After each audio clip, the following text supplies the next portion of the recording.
Muy buenas tardes, queridos amigos. Esta es una emisión más de nuestro programa El Almuerzo Picante.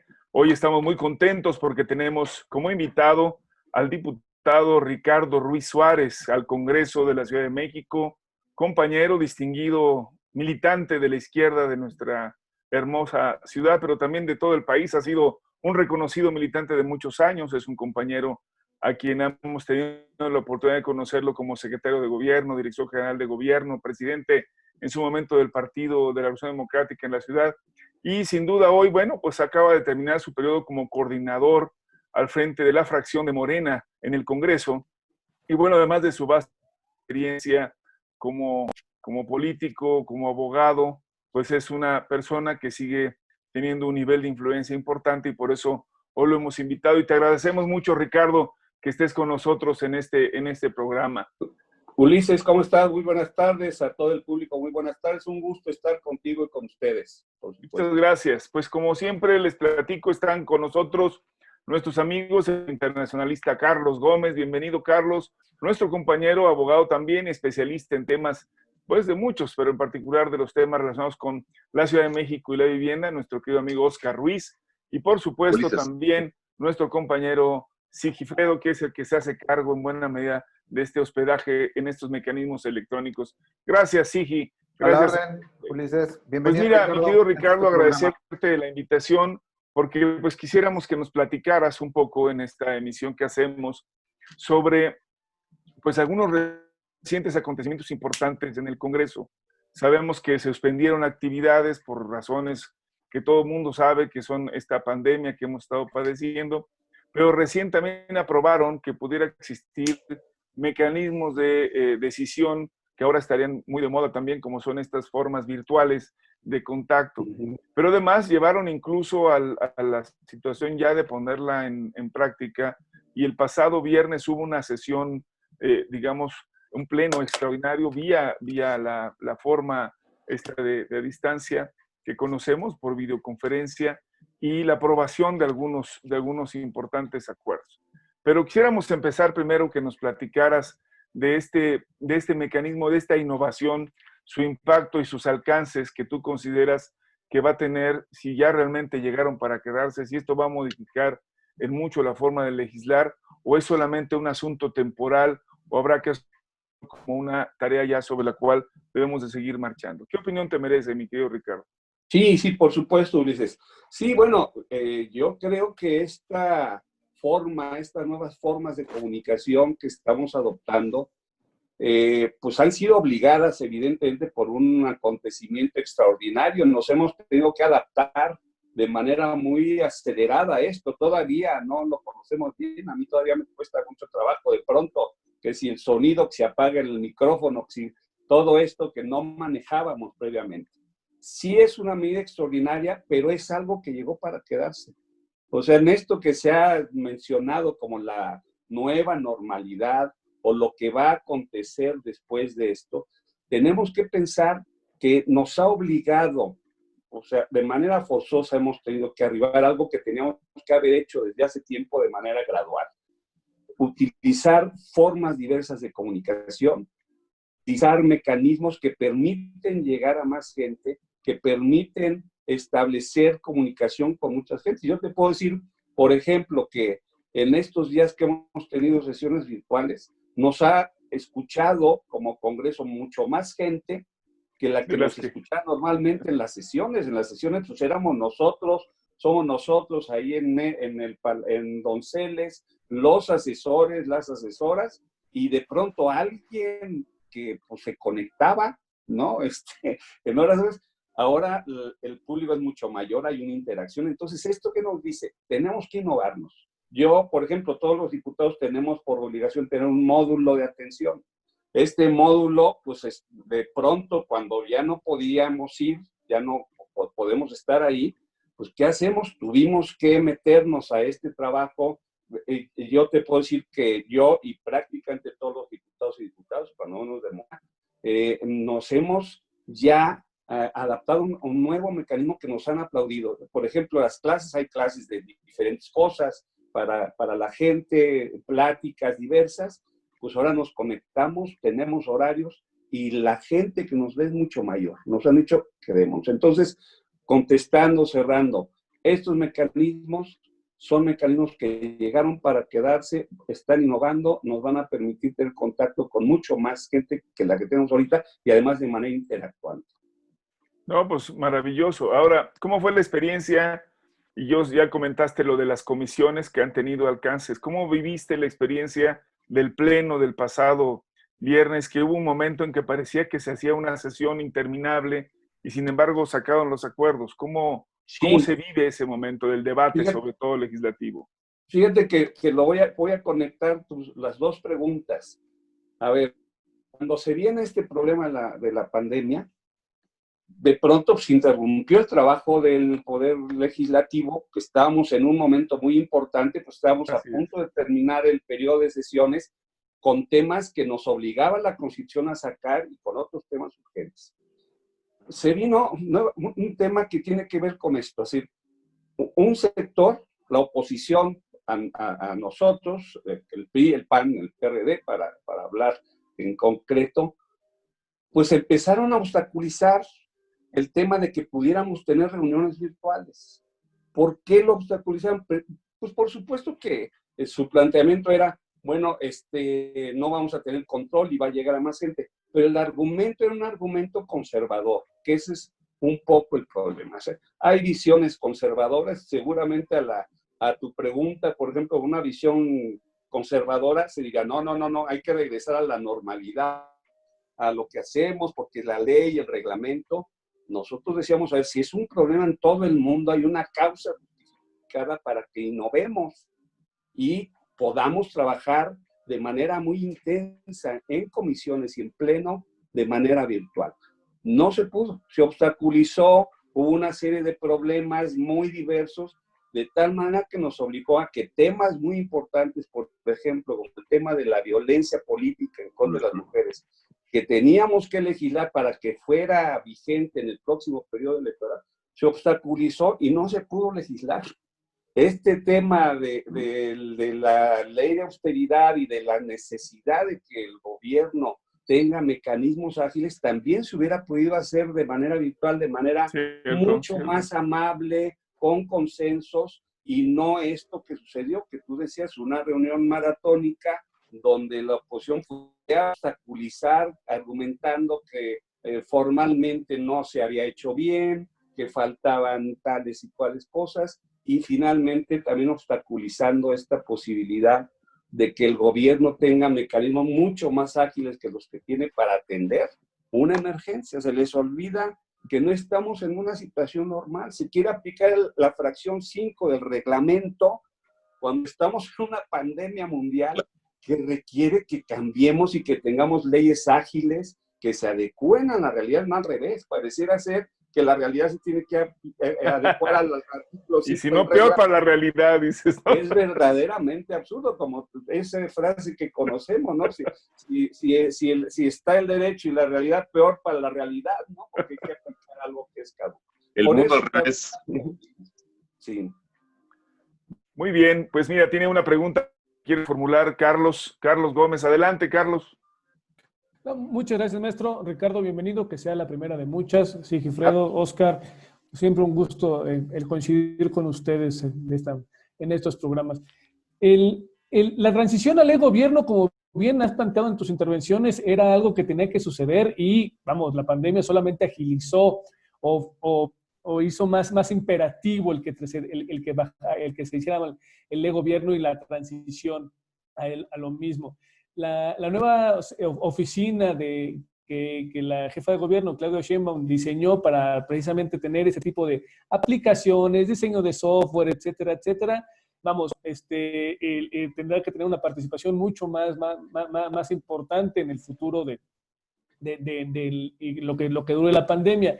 Ahora, esto en la vida del capitalino, en la vida del ciudadano, ¿en qué se traducirá? ¿En qué beneficia al ciudadano de la Ciudad de México? Mira, estas formas se traducen en una forma muy sencilla de agilización. Yo ponía, por ejemplo, en mi módulo.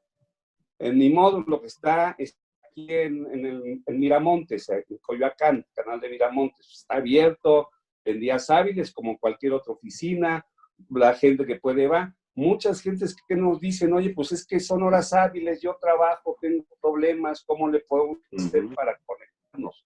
Ahora están conectados de manera directa. O sea, no se requiere ir al módulo para que me pidan una gestión, para que pueda agilizarse un trabajo. Ellos, incluso trabajando, pueden conectarse para interactuar, para platicar, para exigir que se cumpla con la representación que tenemos.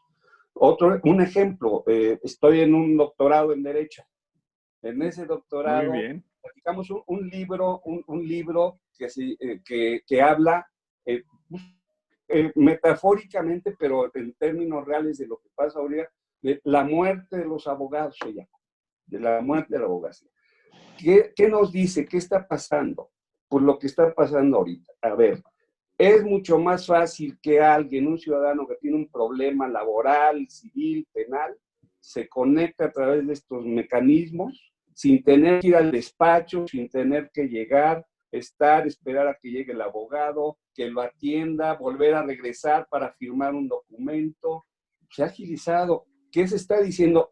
Se cambió totalmente, ya venía un proceso anterior, pero esto lo agiliza, donde los despachos de abogados van a tener que ser virtuales en buena parte, donde no requiere además pagar una hora de asesoría para que te digan que tienes que demandar porque te despidieron. Lo puedes hacer en línea y ahí mismo te dicen hay que demandarlo, dame tus datos, los pasas y se está a la demanda. Es decir, estamos cambiando todos.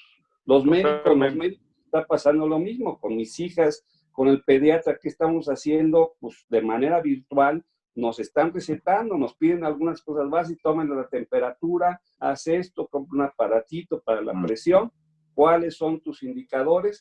Pum, vete a la farmacia, ahí te lo mando por esta vía electrónica. En fin, estamos cambiando de manera muy importante en algo que ya es una realidad. La gente requiere estas formas que además ya tecnológicamente las podemos usar, y esto, como decíamos, va a transformar la vida en el sentido de que nos permite tener mucho más agilidad.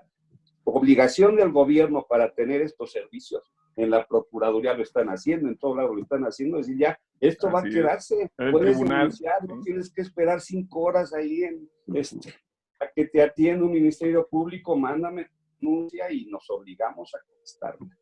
Esa es la parte buena. Por supuesto, podemos hablar de otras malas en términos de que puede haber despidos, hay problemas en términos de cómo se va a trabajar para que no haya una sobreexplotación en esta forma del home office también. Pero bueno, ese es otro tema. Sí hay una transformación muy importante que, como todo, tiene sus cosas buenas y sus cosas que hay que cubrir y cambiar. Pues ahora Oscar quiere formularte algunos temas, entre otros temas de Coyoacán precisamente. Adelante, Oscar. Gracias, mi buen Ulises, gracias. Ricardo, bienvenido. Y bueno, platicarte, primero coincidir contigo que es un esquema que abre mucho más la participación de la ciudadanía en las sesiones, en el seguimiento de las sesiones del Congreso. Lo vimos justamente el viernes, una sesión maratónica de 7 horas prácticamente, cómo los ciudadanos se conectan y van interactuando y opinando sobre los temas que se están abordando. Y creo que esa posibilidad de opinar como ciudadano en temas legislativos también está muy bien y va generando otro tipo de visión y de cultura, enriquecimiento hacia la ciudadanía de los temas que se están trabajando para la ciudad. Entre ellos, muy importantes, por supuesto, la ley de reconstrucción, que se aprobó sin mayor complicación, y la que generó un poco de controversia fue, sin lugar a duda, la ley pues para los ajustes de carácter económico, de presupuesto, sí. Y como sabemos, la jefa de gobierno tiene la posibilidad de generar una movilidad más o menos de 5 puntos o el 5%, pero no más. Y estos ajustes a la ley le da posibilidad de generar ajustes financieros mayores. ¿Por qué? Por la razón de la pandemia, lo cual me parece completamente correcto, porque si estamos en un estado de emergencia no lo podemos hacer al revés, como bien lo comentaste. Pero en el aspecto de la ley de reconstrucción, Ricardo, Coyoacán fue una de las alcaldías que sufrió mucho con esta eventualidad del 2017, el sismo, y nos hemos estado también preparando como ciudad para estas eventualidades de riesgos geológicos, de riesgos meteorológicos, de otro tipo de riesgos, pero el riesgo sanitario había estado fuera de radar, ¿no? hasta este tiempo actual. Sí. ¿Cómo lo estamos viviendo en Coyoacán, mi estimado Ricardo? Este proceso de reconstrucción y los ajustes que se van a dar de carácter económico, ¿impactan directamente a la alcaldía para prestar sus servicios, ejecutar sus acciones? ¿Cómo lo estás visualizando? Sí, efectivamente, como tú lo señalas, Oscar, tenemos que pensar que estos cambios que se dieron en materia financiera, en particular, fue una modificación a la ley de austeridad que establecía un procedimiento a través del cual si hay cierta cantidad de recursos que se tienen que modificar, en lugar de que tenga que pasar por el Congreso, eso se decía desde antes. Entonces se presentaba un informe, el Congreso podía opinar y después de la opinión podía ejercerse. Estamos hablando de más o menos 15 días, un mes entre la necesidad, el informe al Congreso de que había que hacer un cambio y la autorización, digamos que más bien era una opinión del Congreso. Esto es importante porque se ha dicho por parte de la oposición, es que se está quitando al Congreso la facultad de supervisión, que es fundamental sobre el ejercicio del gasto. Eso es mentira. Ya ahorita se establecía que el Congreso lo único que hacía era opinar, pero que no es vinculatorio esa opinión, pero en esa opinión nos aventamos un mes. Para un tiempo normal, pues esto puede ser adecuado, ¿sí? Que nos avise el gobierno que bajó, por ejemplo, los ingresos, y entonces nosotros normalmente pues opinaríamos que está bien, pero que nos siga informando, no podríamos ir más allá, o incluso si dijéramos que no, el gobierno puede decir, pues sí lo tengo que hacer y después te informo cómo lo hago, porque no era vinculatorio. No es cierto que se quitó la facultad de supervisión y que se le quitó atribuciones al Congreso, ya estaba. ¿Qué es lo que se hizo? Lo que se hizo fue, ahora 30 días, que en un periodo normal puede ser ciertamente complicado, en este momento es vital. En 30 días, si no ejerce un presupuesto para lo que estamos viendo, para la pandemia, para la compra de materiales, para la adaptación de espacios para los hospitales, cambia la vida y hay muchos más muertos. Es lo que no podemos entender. ¿Qué se autorizó? Únicamente se autorizó que por este periodo de, efectivamente, la emergencia sanitaria se puede ejercer de manera mucho más ágil y que después nos informe. Y evidentemente nosotros tenemos que supervisar en qué se gastó, si está justificado y si no, ejerceremos las sanciones como siempre lo hemos hecho o como se debería de hacer, porque por supuesto la Asamblea, aunque tenía esas facultades, no lo hizo. O sea, no lo hizo, que hubo la enorme corrupción en todo el periodo anterior de la Asamblea, que teóricamente sí tenían esa facultad, y en lugar de hacerlo, le aplaudían a Mancera, le aplaudían a Serrano, y haz lo que quieras. El mismísimo presupuesto de la reconstrucción, ¿no? Los fondos. O hablando de Coyoacán, se lo hacían a la gente de quien está, de Mauricio, bueno, no digo nombres, ya todos lo conocemos, Mauricio Toledo y todo su equipo, que ejerció de manera absolutamente corrupta e indiscriminada ese recurso, y teóricamente el Congreso lo supervisaba. Entonces, es hipocresía. ¿Qué está pasando en Coyoacán? Que no hemos podido, mi estimado Oscar, cambiar totalmente esto. ¿Qué estamos planteando? Precisamente el miércoles que tenemos comisión permanente, yo voy a subir un punto de acuerdo donde lo que pido es que nos informen todo el ejercicio de gasto que se ha hecho con motivo de la pandemia, porque hemos tenido información que en una parte se sigue ejerciendo de manera clientelar, de que no se está dando los apoyos y los recursos que se requiere para atender esta emergencia de manera abierta a toda la gente, sino sigue habiendo un sesgo partidista de quienes tienen el control de la delegación, de la ahora alcaldía. Entonces, Oscar, sigue habiendo opacidad relativa, no en todas las áreas de Coyoacán, pero sí en algunas, y estamos supervisando esta forma nueva en que tiene que ejercerse esto con mucho más transparencia, mucho más claridad, y por supuesto que lo vamos a ejercer. Insisto, el miércoles yo plantearé justamente esto, que tú me planteas, que nos informen, porque hay muchas quejas de cómo se está manejando el recurso para efectos de atender esta emergencia. Sí se va a afectar a las alcaldías, como se va a afectar al gobierno central en lo que son algunos aspectos del funcionamiento, no en los aspectos básicos, no se van a quitar los programas sociales, no se va a quitar el recurso para la atención de las necesidades de servicio que tiene la población, eso que quede claro, pero sí para una serie de aspectos que no son los prioritarios en este momento de emergencia. Muy bien, Bien. pues ya que abordaste el tema, quisiera pedirle, había algunas dudas sobre el proceso y los temas electorales que también ya empezaste a abordar. Sigi, ¿te quiere hacer algunas preguntas? Adelante, Sigifredo. Hola Ricardo, buenas tardes. Un placer que estés con nosotros por acá.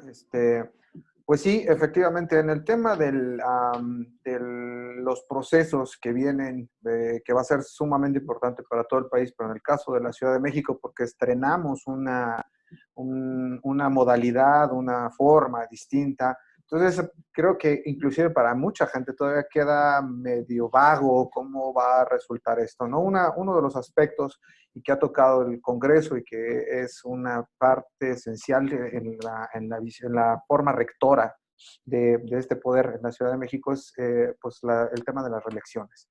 Y la otra tiene que ver básicamente con, pues, qué va a pasar con el órgano electoral de la Ciudad de México, sus controles, sus recambios, etcétera, ¿no? ¿Qué opinas al respecto, Ricardo? La importancia para el 2021 Sí, en en la el ciudad. tema de la reelección y todo esto, en el caso de Morena, en particular del grupo parlamentario al que pertenezco y de esta corriente, el estatuto, las normas internas del partido de Morena establecen que no habrá reelección.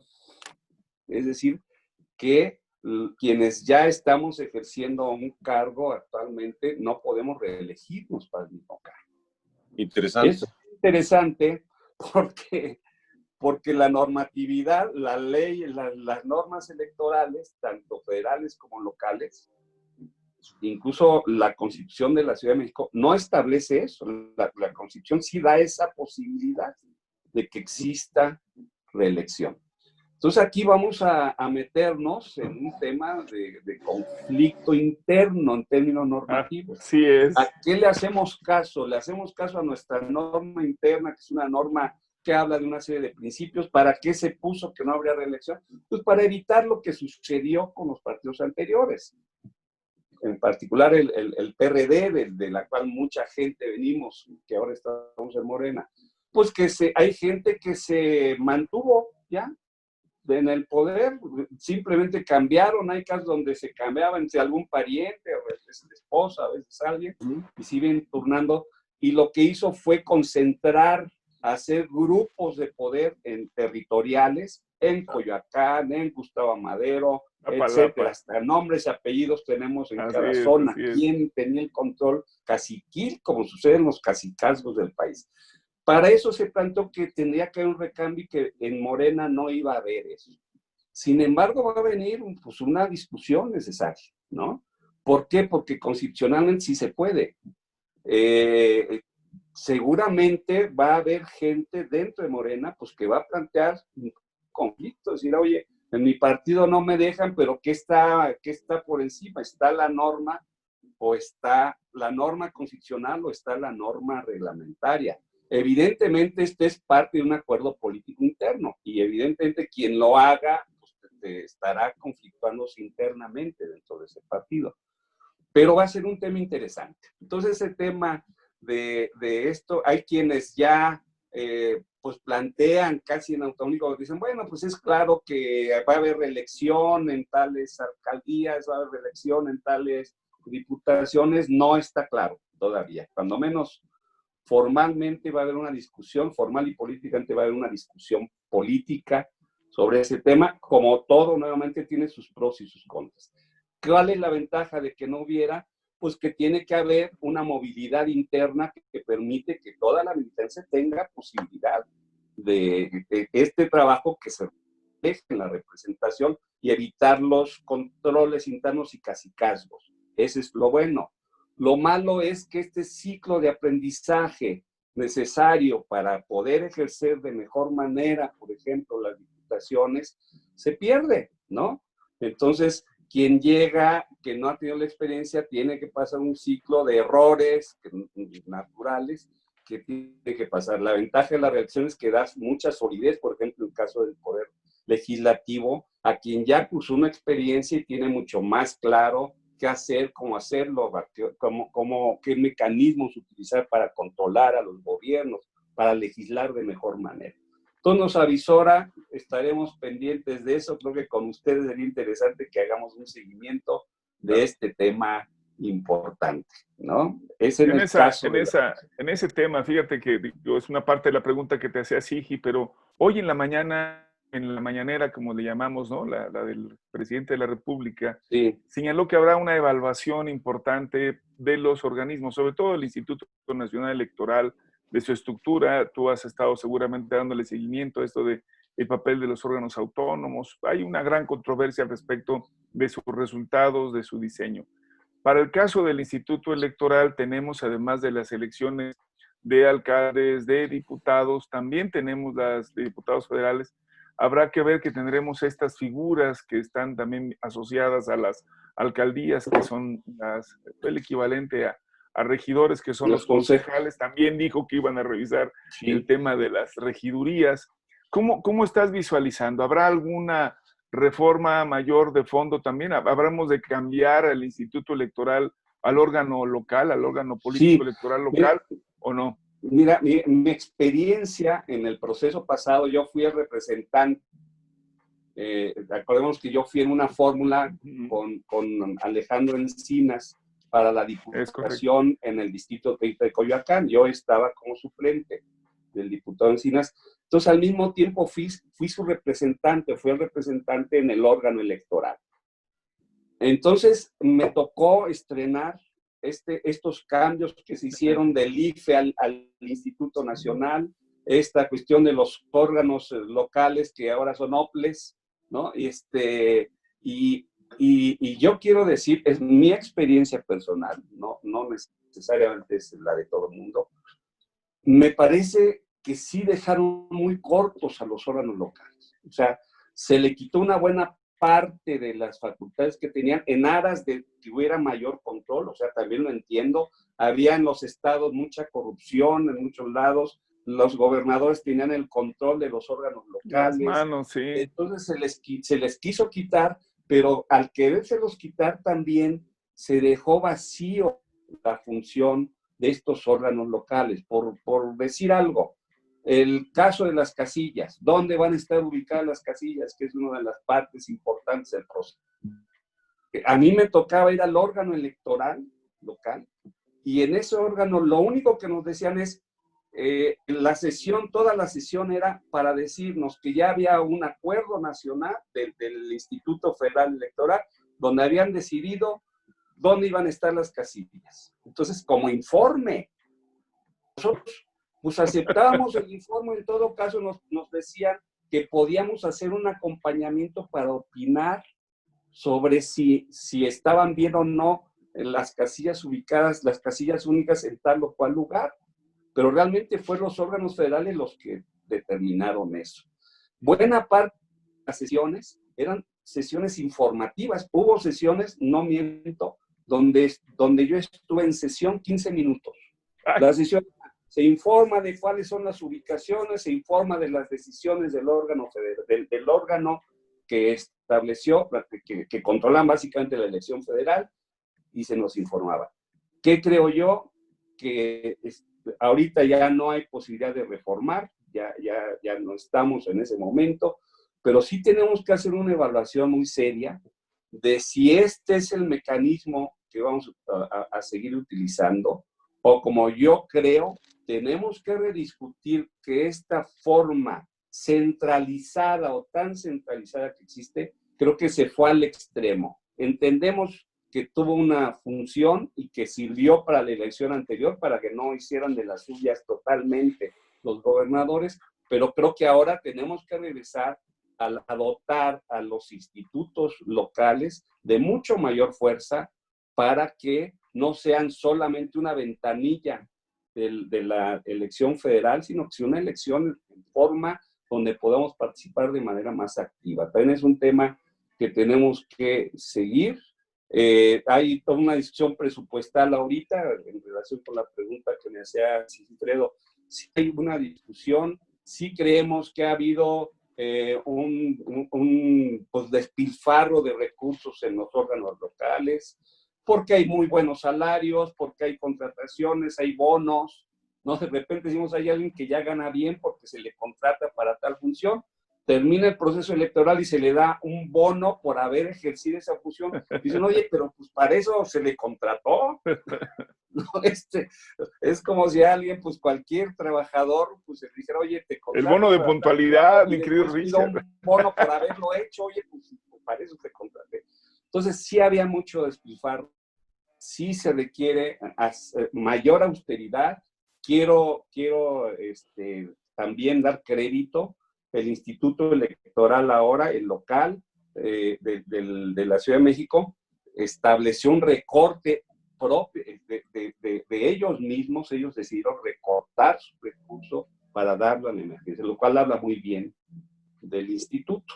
Pero sí creo que tiene que haber mucho mayor observación de cómo se ejerce el recurso en los órganos locales, en el caso de la Ciudad de México, y sí puede haber, aunque se ha mejorado, es modelo el Instituto de la Ciudad para muchas cosas, sí todavía de repente hubo ciertas cosas. A mí me pasó en Coyoacán, donde había manos que se metían para poder controlar todavía algunos procesos, o no se vigiló adecuadamente, por ejemplo, el clientelismo o la entrega de recursos, que pasó muy cara, o el extremo, hubo violencia política contra las mujeres, contra nuestra candidata María Rojo, que el colmo de los colmos fue que el tribunal dijo, efectivamente sí hubo, pero ¿saben qué? Que la ley no dice exactamente que pueda anular, entonces pues, sí hubo, pero pues no pasa nada porque la ley no me permite hacer.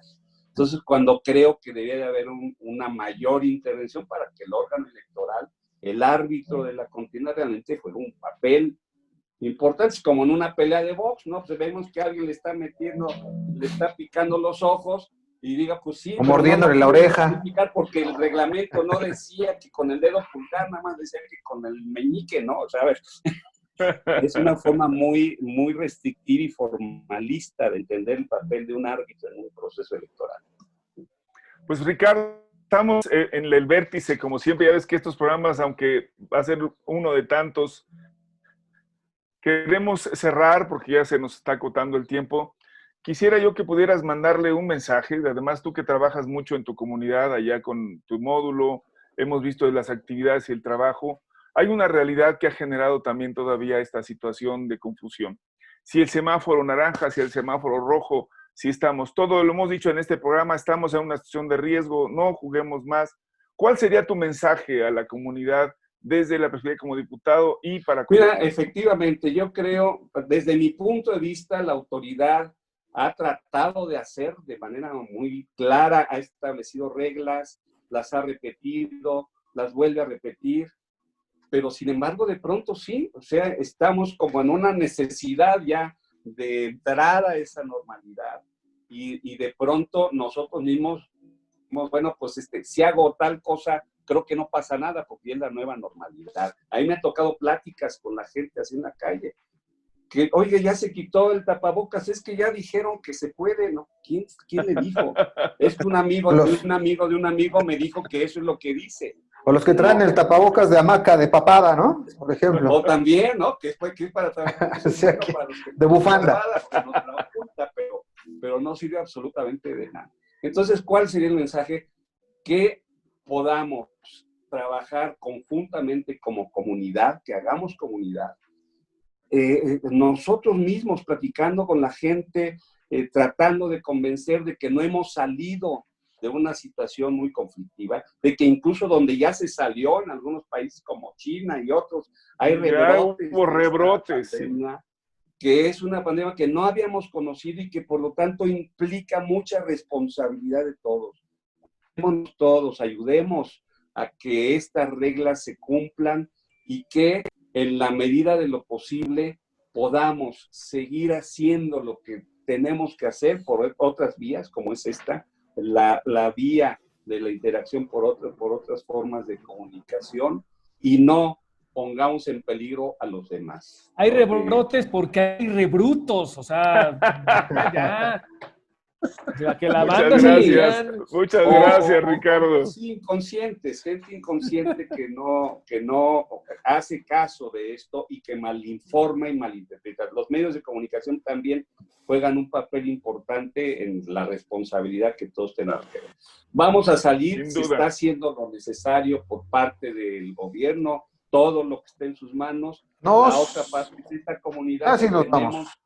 que hacer, ¿no? Y muchas gracias. Muchas Y gracias, espero- Ricardo. un gusto Muchas estar Nos acabó el gracias. tiempo. Mandamos un gran abrazo, cuídate. Igual, Abrazo Nos vemos grande, en la Ricardo. próxima. Esperemos contar Cuando me contigo. inviten Gracias, estaré, amigo. me da mucho gusto verlos. Gracias, fue- abrazote. esto fue- El almuerzo. Esto fue el almuerzo. Esfuerzo picante. Violento. Muy bien. Muchas gracias, Ricardo. Abrazo. Gracias a todos, Hasta compañeros. luego. Muy bien. Cuídense.